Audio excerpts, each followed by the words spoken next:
ونصلي ونسلم على حبيبه الكريم المنتهى العزيز الرؤوف الرحيم أما بعد فأعوذ بالله من الشيطان الرجيم بسم الله الرحمن الرحيم وقال لهم نبيهم إن آية ملكه أن يأتيكم التابوت فيه سكينة من ربكم وبقية مما ترك آل موسى بعد هارون تحمله الملائكة إن في ذلك لآية لكم إن كنتم مؤمنين صدق الله العظيم. رسول برکت کے لیے درود شریف پڑھ لیجیے. اللهم صل على سيدنا وشفيعنا وحبيبنا ومولانا محمد وعلى آل سيدنا ومولانا محمد وبارك وسلم. آپ کرسی پہ بیٹھنا ہے؟ کرسی بیٹھ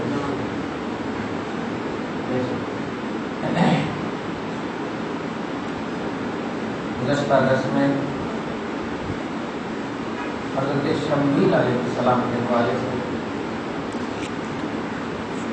اور قوم کی ضد اور اصرار پر بادشاہت کا مسئلہ جو آیا تھا حضرت طالوت کو متعین کیا تھا. آخر میں اس ٹاپک کا عنوان یا اس ویڈیو کا عنوان یہ بن گیا تھا کہ اللہ پاک جسے چاہتا ہے اپنی بادشاہت عطا فرماتا ہے. اللہ پاک جسے چاہتا ہے اپنی بادشاہت عطا فرماتا ہے. اس میں بندوں کو دخل دینے کی ضرورت نہیں ہے. تو اللہ ہر چیز پر قادر ہے. اپنی قدرت، اپنے علم، اپنی بصارت، اپنی بصیرت، اپنی شہادت، اپنا جو بھی اللہ کے اوصاف ہیں وہ اپنے محبوب بندوں سے ظاہر فرماتا ہے، فرما سکتا ہے. یہ اللہ پاک کی شان ہے. چنانچہ حضرت طالوت کے بارے میں جب ایک آبزیکشن کیا تھا کہ ایسا کیسے، یہ ہمارے قبیلے سے ہے ہی نہیں، ہمارے یونٹی سے ہے ہی نہیں، ہمارے اس سے آئے ہی نہیں، تو ایسا کیسے؟ تو اللہ پاک نے کہا تھا ان اللہ اصطفاہ علیکم کہ بادشاہت کے لیے دو چیز ضروری ہوتی ہے، طاقت اور نالج. اور ان کے پاس دونوں چیز. تمہارے پاس کیا ہے؟ جیسے ہی بتایا پریکٹیکلی طور پر ہاں صحیح ہے. پھر بھی ایک سوال کیا جو آج 15 منٹ 10 دوں گا اور سوال کرنا قربانی کے حوالے سے خاص طور سے سرچ کرتے رہیں. ہاں سب لوگ سوال کریں کیونکہ ریلیٹڈ ہے. ایک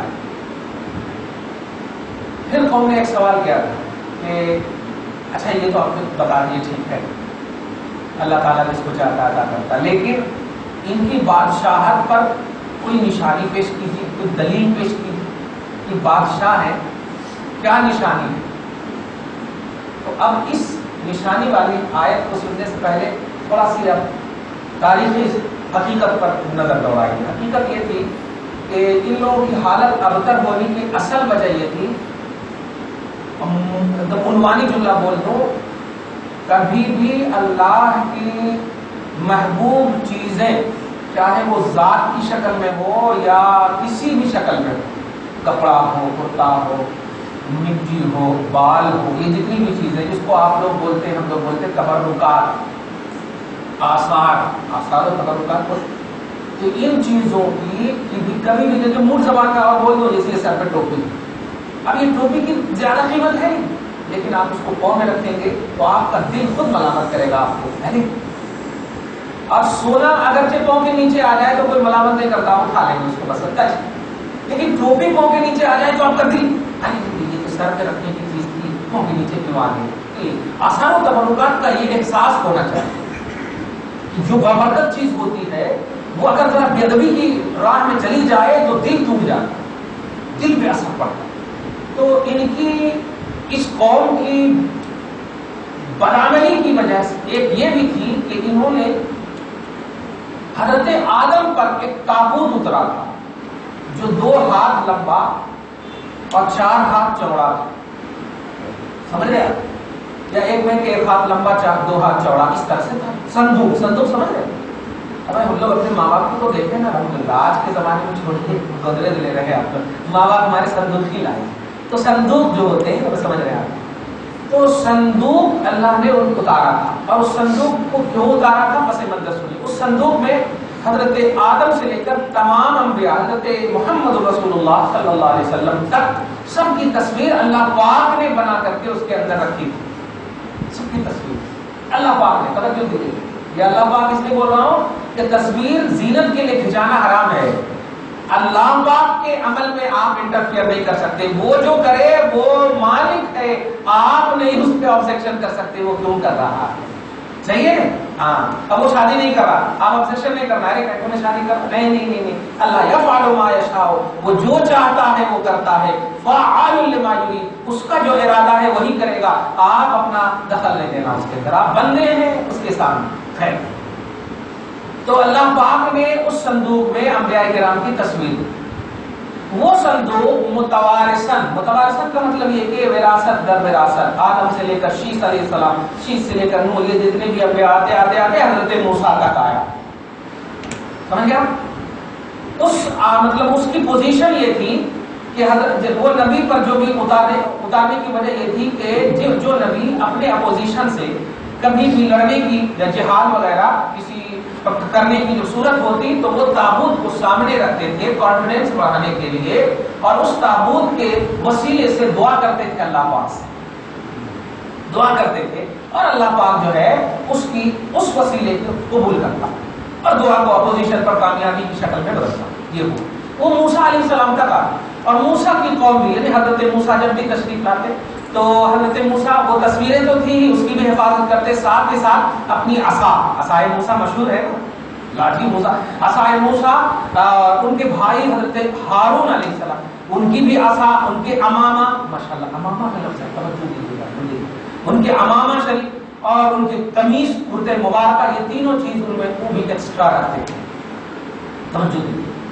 یہ سب رکھتے تھے، اور جب بھی جنگ کیا کرتے تھے تو ان کے جو ماننے والے جن کو آپ یہودی بولتے، لیکن آج تو یہودی بدنام لفظ ہو گیا ہے نا، لیکن ماننے والے جو ان کی قوم تھی وہ یہودی، تو وہ لوگ اپوزیشن پر دعا کرتے تھے ان کے وسیلے سے، لیکن جب حضرت موسیٰ علیہ السلام تشریف لے گئے تو یہودیاں جتنے بھی تھے وہ سب ان کی بے ادبی کرنے لگے، ان کو مطلب ان کی طرف توجہ نہیں دینے لگے۔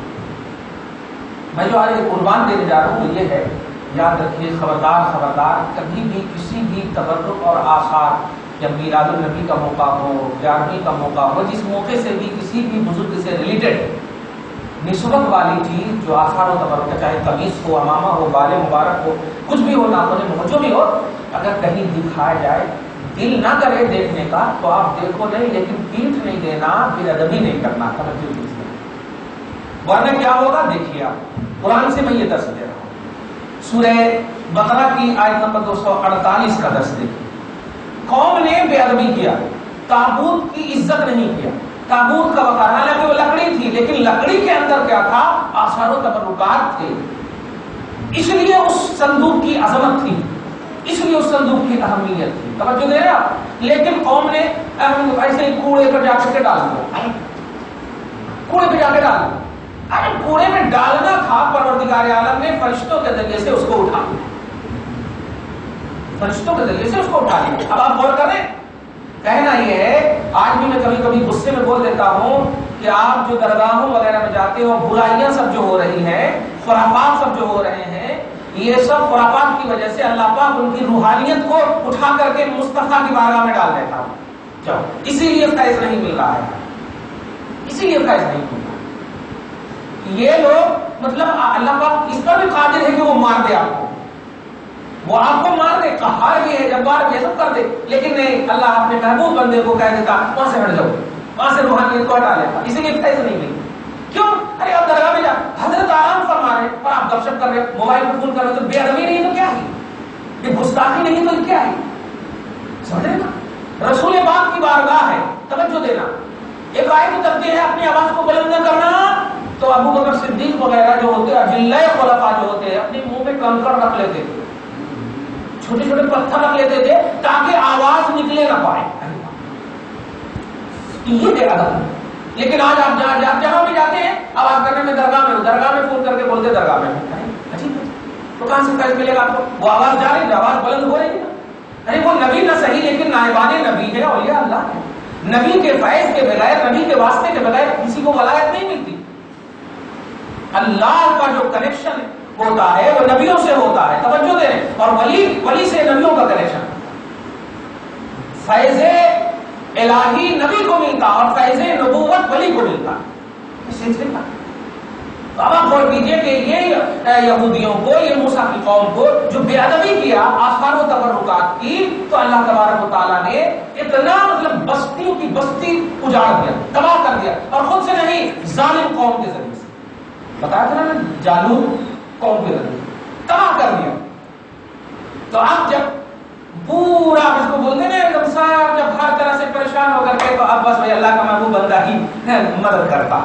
اب دیکھیے حضرت شمیل علیہ السلام سے آپ کہہ رہے ہیں ٹھیک ہے آپ جو کر رہے ہیں کریے، اب کرنا ہی پڑتا، اس کے علاوہ ہے کیا؟ میرے پاس گھر سے نکال دیے گئے، بیٹوں سے اولاد ہمارے مار دیے گئے، تو اب کرنا کیا؟ جو بھی آپ کو بولنا تو مجبوری کے عالم میں. لیکن مجبوری کے عالم میں بھی کہ آثار و تبرکات بزرگوں کے حوالے سے اگر آپ آؤ گے تو اللہ اس مجنون کو بھی مسرور میں بدل دے گا انشاءاللہ. تو اب ہم دیکھیے جیسے ہی کہا کہ ٹھیک ہے ایک نشانی بتائی، کہا کہ ایسی نشانی بتاؤں گا کہ سنتے ہی خوش ہو جاؤ گے.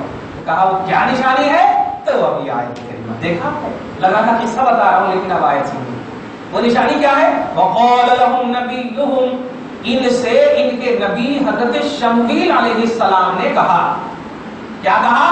ان آیت ملک ہی، سنو طالوت کی بادشاہت کی نشانی یہ ہے. طالوت کو بادشاہ جو میں نے متعین کیا، اس کے بادشاہ کی علامت اور نشانی یہ ہے کہ یاتیکم التابوت، کہ وہ کھویا ہوا آثار و تبرکات سے بھرا ہوا صندوق تمہارے پاس آ جائے گا. آ جائے گا. کون سا تابوت؟ فیہ سکینۃ من ربکم، جس تابوت کو دیکھ کر ہی تمہیں سکون مل جائے گا، تمہارے رب کی طرف سے سکون مل جائے گا. کہ اسی کی وجہ سے نا اپوزیشن پر حاوی ہوتے تھے، تو وہ کھوئی ہوئی عظمت جب مل جاتی ہے تو آپ خود سوچ سکتے ہیں. تو فیہ سکینۃ، اس تابوت میں سکون کی چیز ہوگی، من ربکم، تمہارے رب کی طرف سے، وبقیۃ مما ترک آل موسیٰ وآل ہارون، اور تمام انبیاء کی تصویروں کے ساتھ معزز موسیٰ اور معزز، یہاں آل موسیٰ اور آل ہارون سے مراد معزز موسیٰ اور معزز ہارون کے عصا، کرتے اور امامہ شریف بھی اس کے اندر ہوں گے. اب یہ جملہ سننا تھا، ایسا کیسے، وہ کہاں ہے، کیسے ہے، سمجھ میں تو نہیں آ رہی. تو فوراً بولتے تحملہ الملائکہ، سبحان، تحملہ الملائکہ، اس صندوق کو فرشتے اپنے اجتماع میں جلوس کی شکل میں اٹھا کر کے تمہارے سامنے لا کر رکھیں گے. اب اگر عقیدہ بنانا چاہیں تو آپ سمجھتے چلے جائیں. آثار و تبرکات کو باوضو ہو کر، کھڑے ہو کر کے ادب و احترام سے اس کا احترام کرنا، اس کی تعظیم کرنا، نہ یہ کہ قرآنی تصور ہے، بلکہ آپ دیکھیں یہ فرشتوں کی سنت ہے. دیکھیں فرشتے اس آثار و تبرکات کو اٹھائے ہوئے، تحملو حمل سے ہے، حمل اٹھانے کو بولو، تحملو اس صندوق کو اٹھا کر کے لائیں گے، الملائکہ تو فرشتے لائیں گے اٹھا کر. کیا سمجھے آپ اس سے؟ قرآن پاک تو آپ کا لا ہے نا، آپ کا قانون ہے، آپ کا کانسٹیٹیوشن ہے. تو اس آیت کریمہ سے آپ کو کیا عقیدہ ملا؟ کچھ تو قانون ملے گا نا. سب سے بڑا عقیدہ ملا بے ادبی کسی بھی چیز کی نہیں کرنا. سب سے بڑا عقیدہ، بے ادبی سے اللہ آپ کی نعمت کو اٹھا لیتا ہے اور آپ کی نسلوں کو تباہ، اصلوں کو تباہ، گھر بار کو تباہ، عزت و وقار سب کو تباہ کر دیتا ہے. پھر مجبور ہو جاؤ گے آپ. پھر اگر اس مجبوری سے آپ اگر سہارا بھی لینا چاہو تو پھر وہی، جیسے کہ آج تک دیکھیے آپ کشتی نوح کے وقت جو ہے، ابلیس میں آ کر کے حضرت نوح سے کہا، اے نوح اللہ سے کہو نا مجھے اللہ معاف کر دے. حضرت نوح علیہ السلام نے اللہ سے کہا تو اللہ نے کہا کہ اسی کشتی میں کہو کہ آدم کو سجدہ کریں. دیکھ لیا، اسی کشتی میں کہو کہ آدم کو سجدہ کریں. لیکن یہ بدبخت محروم القسمت، اس نے کہا کہ زندہ ہے خط کرے نہیں، اب کہاں سے کرنا ہے؟ اپنا لاجک کیوں یوز کر رہے ہو آپ؟ اللہ کہہ رہا ہے، سمجھ میں آئے یا نہ آئے یہی ایک بڑی سمجھ ہے کہ مان لیا جائے. سب سے بڑی سمجھ یہی ہے کہ مان لیا جائے. سمجھ اللہ پاک جب کہہ رہا ہے تو کر لے. ایسے ہی قرآن پاک میں آثار و تبرکات کو رسپیکٹ دینا، آثار و تبرکات کی عزت کرنا، یہ اللہ سکھا رہا ہے. یہ کرنا نہیں سکھا رہا. تیرے کو کیسے معلوم تھی اللہ کے رسول کا بال ہے؟